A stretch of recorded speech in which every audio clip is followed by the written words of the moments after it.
Terima kasih Anda masih bersama kami. Bagi Anda yang baru saja bergabung, kami hadirkan kembali 3 berita utama hari ini.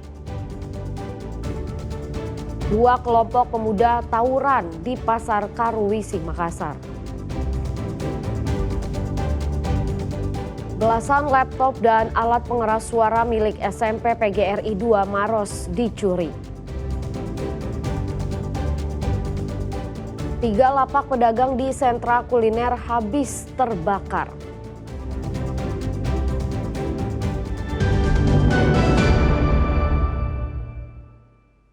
Kebakaran hebat melanda kawasan sentra kuliner Pantai Merpati Bulukumba. 3 lapak pedagang hangus terbakar, menyebabkan kerugian hingga puluhan juta rupiah.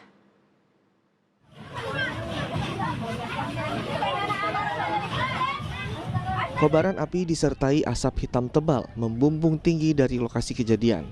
Api dengan cepat melahap 3 unit lapak pedagang yang berbentuk kontainer. Sejumlah warga di sekitar lokasi sempat panik dan berupaya memadamkan api dengan peralatan seadanya. Dinas Pemadam Kebakaran Bulukumba segera merespons dengan menerjunkan 6 unit armada ke lokasi.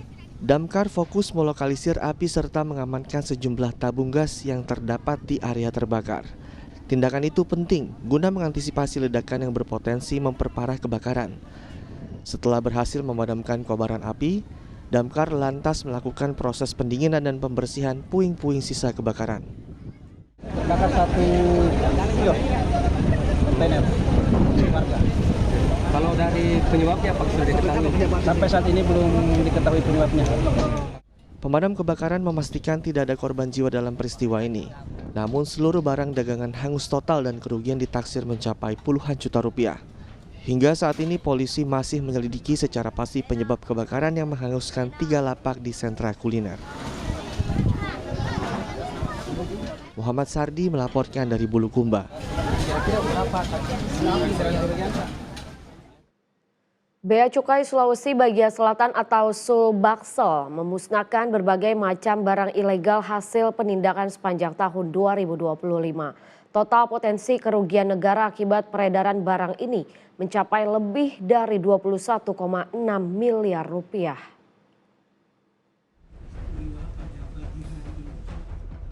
Barang ilegal sitaan Bea Cukai Sulawesi bagian selatan dimusnahkan di halaman kantor wilayah Kementerian Keuangan Sulawesi Selatan, Jalan Urip Sumoharjo, Makassar, Senin pagi. Barang ilegal yang dimusnahkan merupakan hasil penindakan hingga November 2025. Barang bukti tersebut meliputi 13,88 juta batang rokok ilegal dengan nilai 21,35 miliar rupiah. Selain rokok, petugas juga memusnahkan 1.715 liter minuman beralkohol, 215 buah kosmetik ilegal, serta 8 unit chip injector. Total nilai barang non-cukai ini mencapai lebih dari 312 juta rupiah. Proses pemusnahan dilakukan dengan cara dibakar dan ditumpahkan ke dalam wadah yang telah disediakan. Pemusnahan bertujuan untuk mencegah peredaran barang ilegal di masyarakat, serta memperkuat pengawasan kepabeanan dan cukai. Kami boleh bacakan sekali lagi apa yang kita musnahkan pada hari ini sebagai bagian dari hasil penindakan yang dilakukan oleh Bea Cukai sekantor wilayah Sulawesi bagian selatan.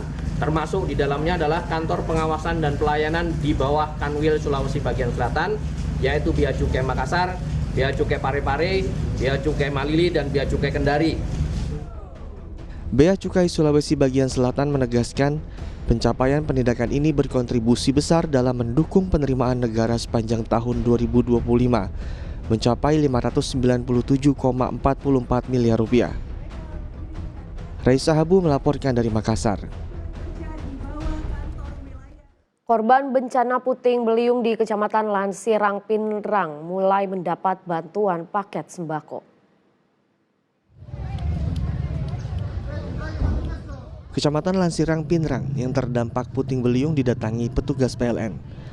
Petugas yang datang memastikan kondisi listrik di rumah korban bencana aman dan tidak berbahaya. Selain cek kelistrikan, petugas juga memberikan bantuan berupa paket sembako. Dampak dari puting beliung, sekitar 60 rumah di Kecamatan Lansirang rusak. 63 keluarga serta beberapa sarana dan prasarana terdampak bencana. Saat ini di wilayah kami ada 53 kepala keluarga, 2 sarana prasarana umum dan 5 tempat industri yang terkena dampak bencana. Jadi kami sangat berterima kasih atas uluran tangan maupun bantuan dari pihak PLN, khususnya ranting karyawan yang sudah berbalik kepada kami semua. Uluran tangan dari berbagai pihak diharapkan mampu meringankan beban para korban bencana. Suardi Gatang melaporkan dari Pinrang. Sebelumnya puting beliung memporak-porandakan rumah sekitar Kecamatan Lansirang, Pinrang. Akibatnya puluhan rumah rusak.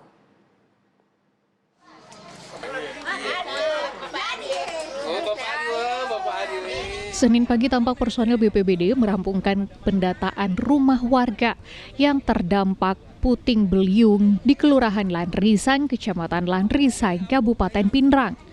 45 unit rumah warga rusak, baik skala rusak berat maupun rusak sedang dan juga rusak ringan. Dampak bencana angin tersebut. Korban bencana angin kencang ini untuk saat ini di wilayah kelurahan ini kita padamkan untuk sementara. Hasil koordinasi kami tadi bahwa insya Allah akan dalam waktu sesingkatnya ini juga akan tiba. Kebutuhan mendesak adalah terpal yang memang dibutuhkan warga masyarakat untuk mengantisipasi hujan.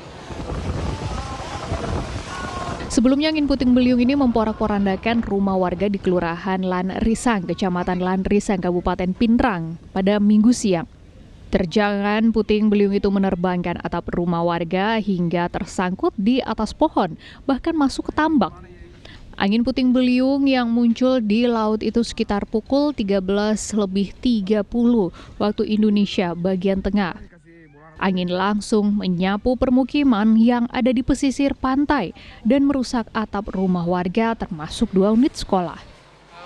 Pantauan kami banyak hanya korban material, belum ada korban jiwa dan kami belum bisa mengupdate, belum bisa memastikan berapa jumlah karena kami masih sedang mendata.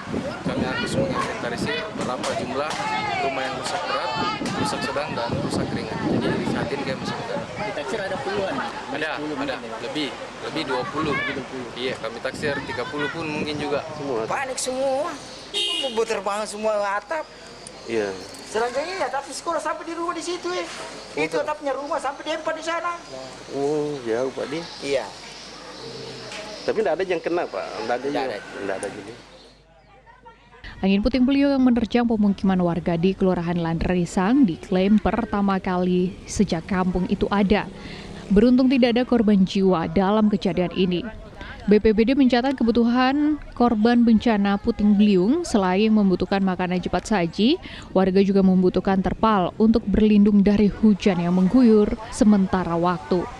Sebagian warga juga sudah memasang terpal di atap rumah mereka agar terlindung dari panas saat siang hari.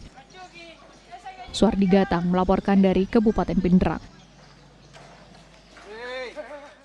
Ya, laporan tersebut sekaligus mengakhiri berita Makassar hari ini. Jangan lupa pastikan Anda subscribe channel YouTube Liputan 6 SCTV Daerah. Saya Rizka Dior berterima kasih atas perhatian dan kebersamaan Anda. Selamat beraktivitas dan sampai jumpa.